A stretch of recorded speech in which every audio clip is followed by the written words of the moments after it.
Cheers and salutations. Welcome, everybody, to Americans Learn. My name is Kit. Please be sure to like, comment, share, and subscribe, and hit that ring bell notification. That way, all of you lovely, beautiful people are made aware when we upload new content. You guessed it, upon our YouTube channel. And today, we got something titled Popo Medic.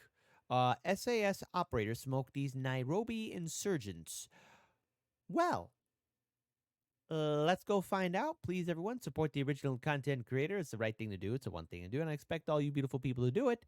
It stands almost at 5 million views. Oh, lovely, lovely, lovely. So let's enjoy this video in a 3, 2, and an uno, and now let's go. Ghostbusters.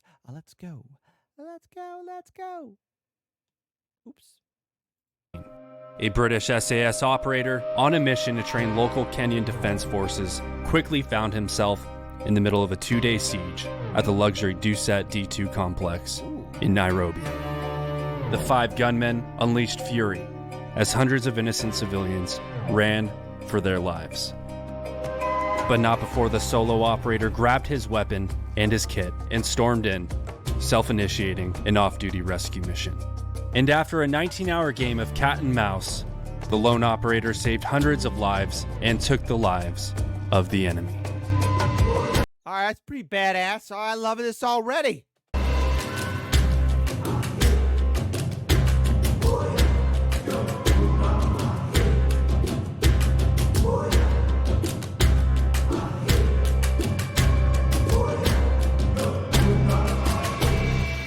The Nairobi Duster D2 complex attack. There you go. Or Duster. Duset. It said Duster. Sorry.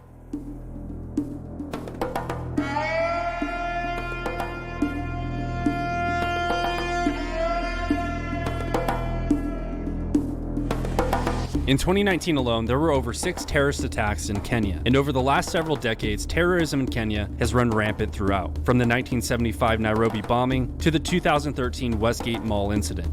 And since its creation in 1895, East Africa has been at the nexus of several political disputes that revolve around the political conflicts of the Middle East, as Kenya has remained an ally of Western governments and is host to several sensitive Western interests, including US and British military bases.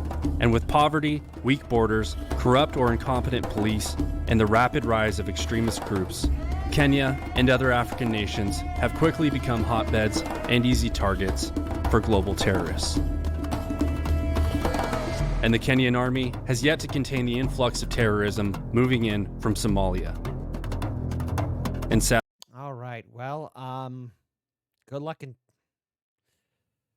Whew. Already seems like a hot mess. Sadly, too many Kenyan soldiers have died trying.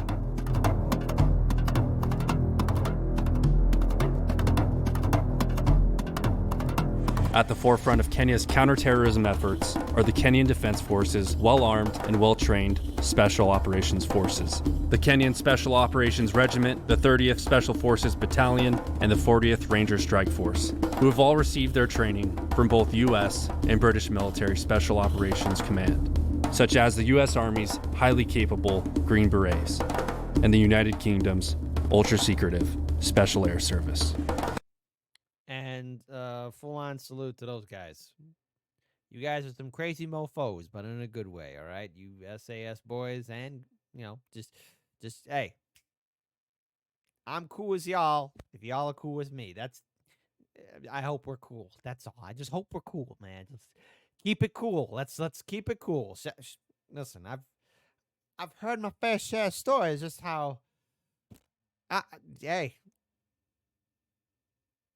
I know tough people. When I hear about them, I think, okay, these guys are tough, very tough.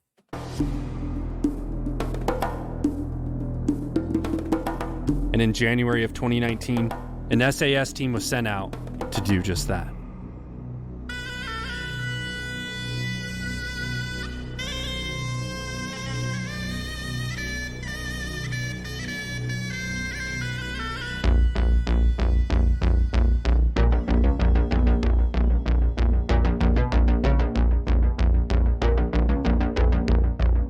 Amongst the SAS team was a team member by the name of Craighead. All right. I knew a guy named Christian once. Christensen, to be more. There you go. a seasoned operator who first joined the British Army at 16 years old in 1992. He began his career as a junior paratrooper before coming of age and moving onward to the paratrooper regiment, which, for comparison to the United States, a British paratrooper is the same thing as an Army Ranger. After serving... Okay, all right. Hey, salute to the Army Rangers. All right, there you go. Hey, parachuting, a lot of fun. Well, I've only parachuted once and was not in the Marine Corps as first civilian, but these guys, they eat it for breakfast. They eat their parachutes for breakfast, lunch, and dinner, and maybe brunch. In 3 years as a paratrooper, Craighead then joined the Pathfinders, which again, for U.S. comparison, it's like MARSOC. He deployed with the Pathfinders to Iraq during the 2003 invasion of Iraq, where he led reconnaissance missions. And around 9 years later, he attended and completed the SAS's notorious 6-month-long selection program and joined the SAS regiment. And in true SAS fashion, the rest of his history is lost and remains untold. As the and let's listen. The guy.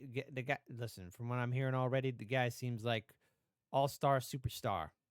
Ethics of the Special Air Service are true to form of the phrase "the quiet professionals." But the always quiet. Yep. The SAS's legendary exploits over the years have often superseded their efforts of secrecy. The end came with an assault on the building by the Army Special Air Services Regiment, the SAS. And at the tip of their spear lies the 22nd SAS Regiment, the Special Air Services Tier 1 unit, of which Craighead belonged.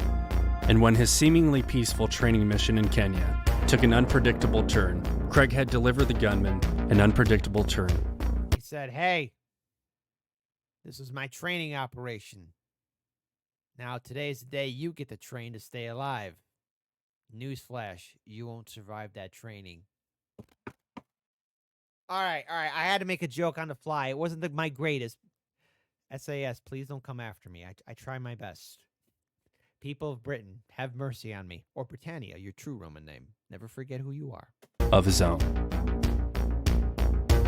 And on the afternoon of January 19th, at approximately 3 p.m., at the 5-star Duset D2 hotel complex, as guests were having lunch and shopping around, 5 Kenyan nationals of non-Somali descent were moments away from executing a calculated attack. The terrorist cell had traveled to the complex from their home base located in Somalia, armed with AK-47s, hand grenades, and I bet they thought, yeah, it's going to be easy to do this. Ha ha ha. an IED the men staged outside of the complex. The 14 Riverside complex in its entirety is one of East Africa's largest and more upscale developments, consisting of banks, restaurants, executive offices, and the hotel itself. A stage with stark contrast to the barbaric attack that was soon to unfold. At approximately 3:30 p.m., one of the insurgents breaks off on his own and enters the complex, where he locates and fronts the outdoor patio of the lively lunchtime rush of the Secret Garden restaurant, shouting aloud in Swahili before committing to the first phase of the attack and blowing himself up. Oh. Well, that's an explosive start.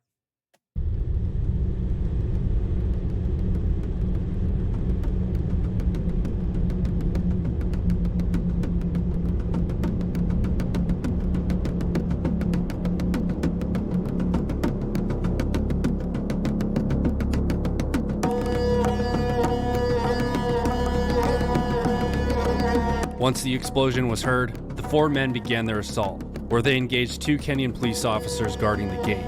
The men then threw hand grenades at 3 unattended parked cars, setting phase 2 of the attack into motion.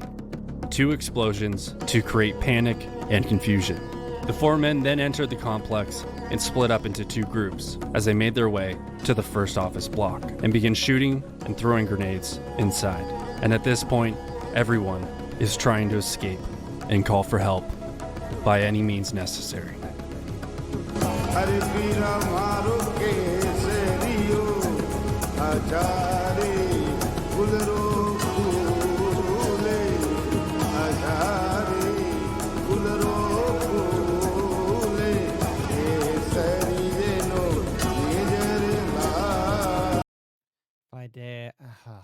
God, if I die, I love the Lord and believe I will go to heaven. Please tell my family I love them.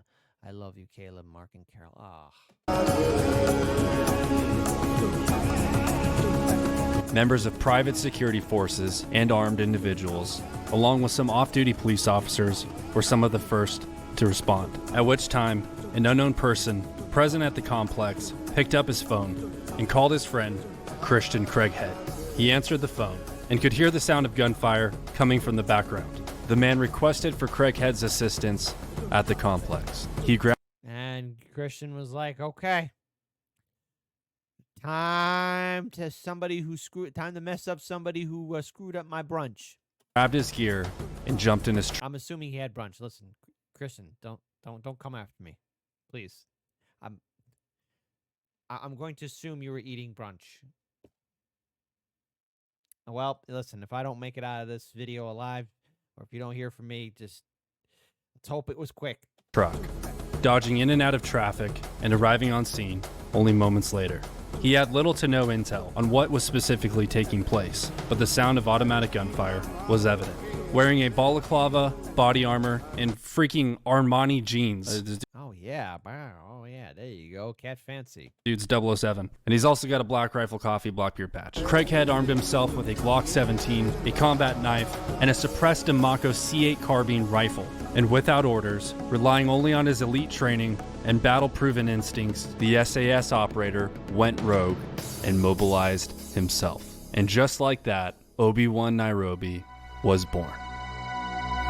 Well, Obi-Wan Nairobi, you're our only hope.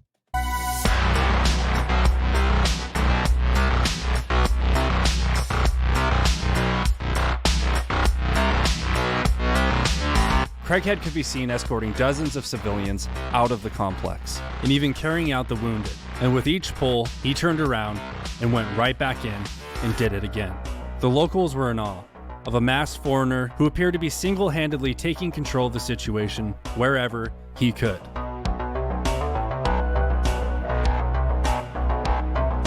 It wasn't long until reinforcements showed up. As police and other Kenyan forces responded to the scene, Kenyan soldiers and police established a perimeter around the complex. Craighead embedded with a group of the soldiers and moved through the complex to continue rescuing employees and guests who were still pinned down That's balls of steel. Nothing but respect for this brother. within. And footage from the event even shows him. Hey, you know, there's a lot of dudes who say, oh, I could do that. No, you can't. Dude, holy cow. That's years of professional training and how to be a mad dog killer type. With all due respect. Leaving those forces behind and taking matters into his own hands. By the way, this was recommended to this by our viewers and subscribers who keep us alive. Much love to you. To directly engage the enemy. And while clearing buildings and sweeping the courtyards, Craighead located the terrorists and swiftly engaged the enemy, single-handedly killing 2 of them. If a man plays the fool, then it's only fools he'll persuade, but appear to be the devil, and all men will submit. Yeah, there you go.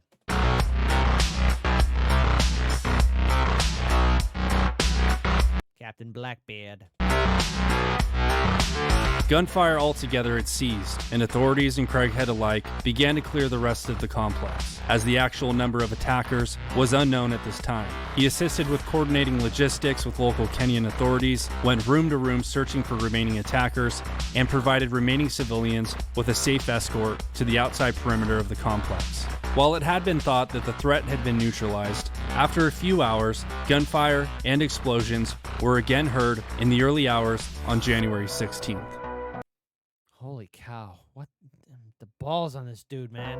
As Kenyan police located the remaining 2 gunmen in a hotel room, and after engaging the men, the Kenyan police apprehended the wounded suspects. And by 11:48 p.m., the Kenyan government announced that the 14 Riverside complex had officially been secured.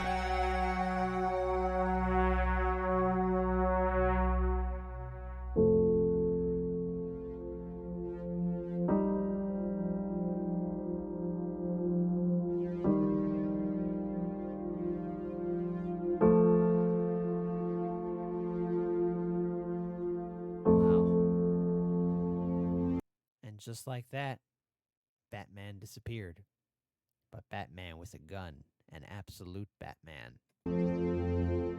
20 Kenyan citizens, an American and a British South African man, died during the attack. Condolences to the families. The terror group Al-Shabaab issued a statement claiming the attack was coordinated with the assistance of Al-Qaeda as retaliation for the relocation of the U.S. Embassy in Israel. Christian Craighead was awarded a conspicuous gallantry cross for ending the 19-hour siege, which is the second highest honor in the United Kingdom. Look, hey, nothing but mad respect, but I'm just going to say, in my opinion, give him the first place prize too, okay? I mean, he earned it. But, you know, forever, what he's got is the world's respect. And you know something? It's a small world we're out there, you know, that we're in, okay? And, you know, if I ever, here's the thing. This is why I live by a policy. Be nice to people, because you never know who they might be. I hope you're well, buddy, whatever you do in your life, okay? If no off chance you see this video, I hope you live a beautiful life, have a beautiful family, and I wish you all the best in all your tomorrows. All right, so there you go. That's all what I could say. His heroic actions saved hundreds of lives, and he retired from the SAS in 2020. He wrote a book about the event titled One Man In that is currently pending approval from the Ministry of Defense. One man in, nobody's coming out. Hey, man. All right, I had to add a little bit of humor, just a tiny bit. And at the end of the book, one man went in, and people got out. But as for the bad guys, well, let's just say they ain't happy. Hey guys, if you enjoyed this video, be sure to hit that subscribe button. There's a lot more of these mini documentaries in the works, and you don't want to miss them. So be sure to hit subscribe, and be on the lookout for Chris's book coming soon. And no, this video is not sponsored by Chris's book or anybody's book. I'm just excited to read the book. Sure could have used it for this video for research, so yeah. Thanks a lot, Ministry of Defense. Anyway. Yeah, boo, Ministry of Defense. Wait, don't send Christian after me. Anyways, thanks for watching, and I'll see you guys in the next video. Goodbye.